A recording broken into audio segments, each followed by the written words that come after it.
guys, this is Julie Mango. My legal name is Juliet Bodley, and of course my moniker is Julie Mango. Most of you know me as Julie Mango. I am originally from Jamaica. I hope my accent hasn't been tainted just yet. I've been in the US for 6 years. So I'm originally from Manchester and Clarendon, Jamaica, and I now live in Missouri, United States. Yeah. So I'm at the Kings County Hospital today, and it is so good because today is May 1st, the beginning of Mental Health Awareness Month, and I'm here to do a talk, a mental health talk with Dr. Shauna K. Denham. She's a psychologist here at the hospital, and we'll be talking about mental health advocacy. We'll be talking about my experience, and we will just be doing our part to remove the stigma associated with mental illness.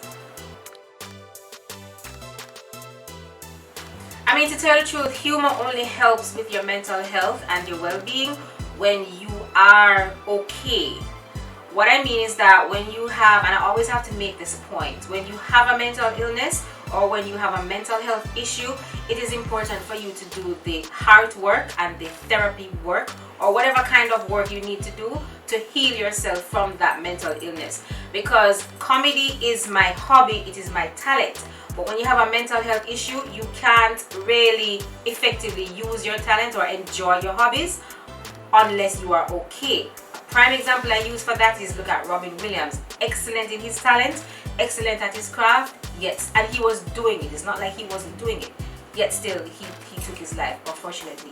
So I don't necessarily say to people that comedy helps me in my mental health and well-being, simply because I don't want anyone to make the mistake to think that, oh, you can just brush it off with comedy, or you can just go and play table tennis, whatever your hobby is.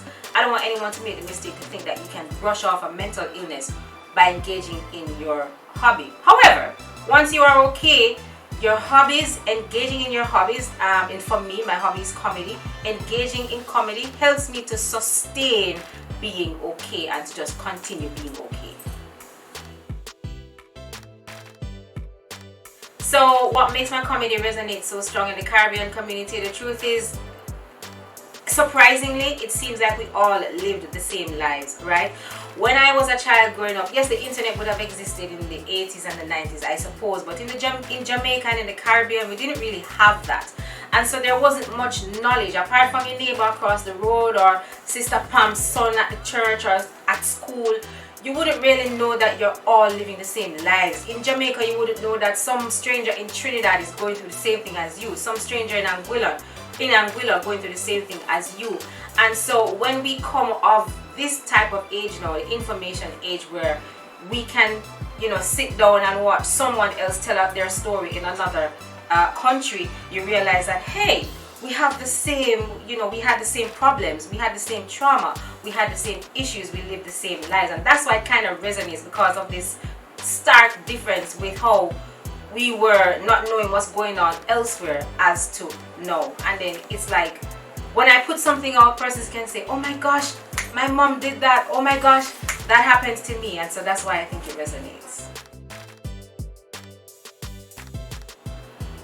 So the truth is, I have a lot of very, very good friends. Unfortunately in Jamaica we have this thing where we love talk about friends bad mind and not trust friends and stuff like that. But you gotta trust somebody. You have to trust your friend. Nobody's an island. When you were a baby, you were not self-sustaining, and that doesn't change when you become an adult. Your needs change, but your level of dependency on others does not change, just the needs. And so how I deal with my pressures and stresses is that I talk with my friends who knew me from before Julie Mango. My friends knew me from a booty used to lean at high school, from before me didn't know if I put on deodorant and all those things. So I have friends that I can talk to. Even though I'm in the public eye, I don't think about it too much, because if I think about that too much, then I lose my authenticity. I was a respectful person before I became Julie Mango, and I will maintain that. Michelle Obama always says that, exposure doesn't change who you are, it reveals who you are.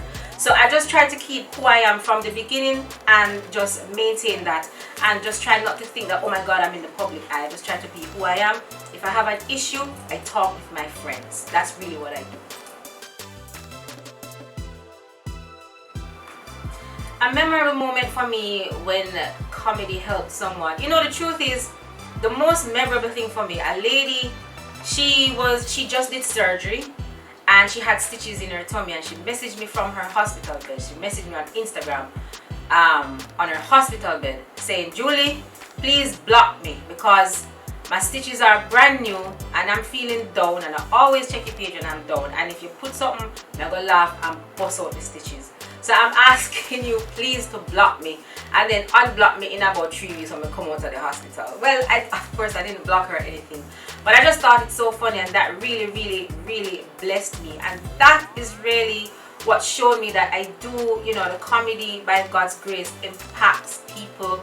And the fact that persons are now open, the comments under the videos, there's no one memorable moment, it's just the growth and the impact, the general day-to-day impact that it is having. More people are being open about mental health, more people are putting out mental health content, more people are being less ashamed. That they always talk about the articulate minority, and I'm trying not to pay attention to just on what is on social media, because the little country girl in Manchester or whichever parish that don't have access to computer, how does she, or how does the little boy, how does that suffering teenager access information? So I do feel it is impactful, but sometimes I wonder, am I impacting the articulate minority? What can I do to impact persons who don't even have access to internet and stuff like that, but still need that mental health care? I know that was a twisted answer to the question, but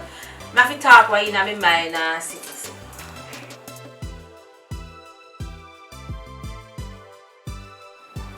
So persons can access me or engage with my content on Instagram, I am Julie Mango, or Twitter, I am Julie Mango, TikTok, I am Julie Mango, Facebook, I am Julie Mango, on YouTube, Julie Mango, and my website, one page link /Julie Mango.